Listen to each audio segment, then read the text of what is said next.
Hi everybody, today we're reading Number the Stars by Lois Lowry, Chapter 7. Chapter 7, The House by the Sea. "Oh, Anne-Marie," Ellen said with awe in her voice. "It is beautiful." Anne-Marie looked around and nodded her head in agreement. The house and the meadows that surrounded it were so much a part of her childhood, a part of her life, that she didn't often look at them with fresh eyes. But now she did, seeing Ellen's pleasure, and it was true they were beautiful. The little red-roofed farmhouse was very old, its chimney crooked, and even the small shuttered windows tilted at angles. A bird's nest, wispy with straw, was half hidden in the corner where the roof met the wall above a bedroom window. Nearby, a gnarled tree was still speckled with a few apples, now long past ripe. Mama and Kirsty had gone inside, but Anne-Marie and Ellen ran across the high-grassed meadow through the late wildflowers.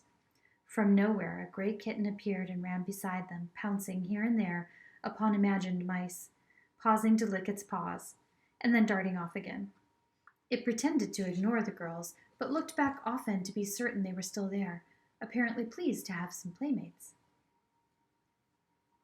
The meadow ended at the sea, and the gray water licked there at damp brown grass flattened by the wind and bordered by smooth, heavy stones. "I have never been this close to the sea," Ellen said. "Of course you have. You've been to the harbor in Copenhagen 1,000,000 times." Ellen laughed. "I mean the real sea, the way it is here, open like this, a whole world of water." Anne-Marie shook her head in amazement. To live in Denmark, a country surrounded by water, and never to have stood at its edge? "Your parents are really city people, aren't they?" Ellen nodded. "My mother's afraid of the ocean," she said, laughing. "She says it's too big for her and too cold." The girls sat on a rock and took off their shoes and socks. They tiptoed across the damp stones and let the water touch their feet. It was cold. They giggled and stepped back. Anne-Marie leaned down and picked up a brown leaf that floated back and forth with the movement of the water. "Look," she said. "This leaf may have come from a tree in Sweden. It could have blown from a tree into the sea and floated all the way across. See over there?" she said, pointing. See the land? Way across there? That's Sweden." Ellen cupped one hand over her eyes and looked across the water at the misty shoreline that was another country. "It's not so very far," she said. "Maybe," Anne-Marie suggested. "Standing over there are two girls just our age looking across and saying, 'That's Denmark.'" They squinted into the hazy distance as if they might see Swedish children standing there looking back. But it was too far. They saw only the hazy strip of land and two small boats bobbing up and down in the gray ruffles of separating water. "I wonder if one of those is your Uncle Henrik's boat," Ellen said. "Maybe. I can't tell. They're too far away. Uncle Henrik's boat is named the Ingeborg," she told Ellen, "for Mama." Ellen looked around. "Does he keep it right here? Does he tie it up so it won't float away?" Anne-Marie laughed. "Oh, no. In town at the harbor there's a big dock, and all the fishing boats go and come from there. That's where they unload their fish. You should smell it. At night they are all there, anchored in the harbor." "Anne-Marie, Ellen!" Mama's voice came across the meadow. The girls looked round and saw her waving to them. They turned, picked up their shoes, and began walking toward the house.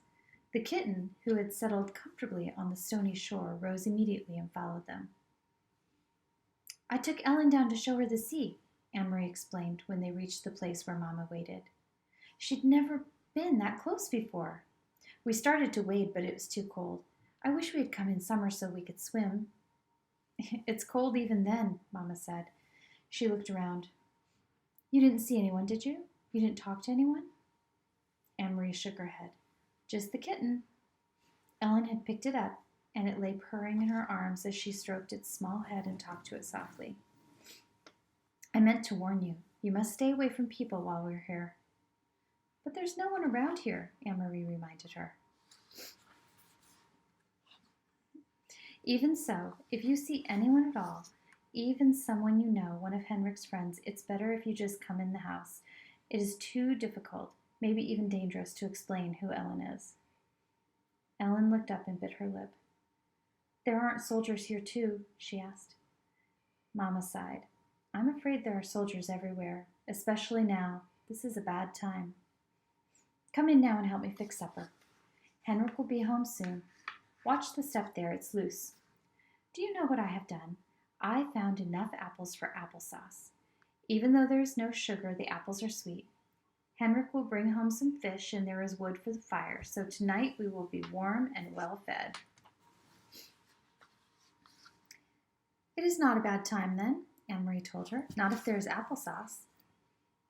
Ellen kissed the kitten's head and let it leap from her arms to the ground. It darted away and disappeared in the tall grass. They followed Mama into the house. That night, the girls dressed for bed in the small upstairs bedroom they were sharing, the same bedroom that had been Mama's when she was a little girl. Across the hall, Kirsty was already asleep in the wide bed that once belonged to Anne-Marie's grandparents. Ellen touched her neck after she put on Anne-Marie's flower-sprigged nightgown, which Mama had packed. "Where's my necklace?" she asked. "What did you do with it?" "I hid it in a safe place," Anne-Marie told her.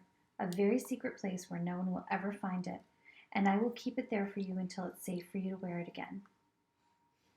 Ellen nodded. "Papa gave it to me when I was very small," she explained. She sat down on the edge of the old bed and ran her fingers along the handmade quilt that covered it.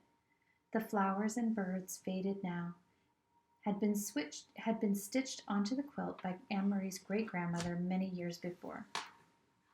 "I wish I knew where my parents are," Ellen said in a small voice as she outlined one of the appliqued birds with her finger. Anne-Marie didn't have an answer for her. She patted Ellen's hand and they sat together silently. Through the window, they could see a thin, round slice of moon appear through the clouds against the pale sky. The Scandinavian night was not very dark yet, though soon, when winter came, the night would be not only dark, but very long, night skies beginning in the late afternoon and lasting through morning. From downstairs, they could hear Mama's voice and Uncle Henrik's talking, catching up on news. Mama missed her brother when she hadn't seen him for a while, Anne-Marie knew. They were very close. Mama always teased him gently for not marrying. She asked him, laughing, when they were together, whether he had found a good wife yet, one who would keep his house tidier. Henrik teased back and told Mama she could come to Galileji to live again so that he wouldn't have to do all the chores by himself. For a moment, to Anne-Marie, listening, it seemed like all the earlier times, the happy visits to the farm in the past with summer daylight extending beyond bedtime, with the children tucked away in the bedrooms and the grown-ups downstairs talking. But there was a difference. In the earlier times, she had always overheard laughter. Tonight, there was no laughter at all.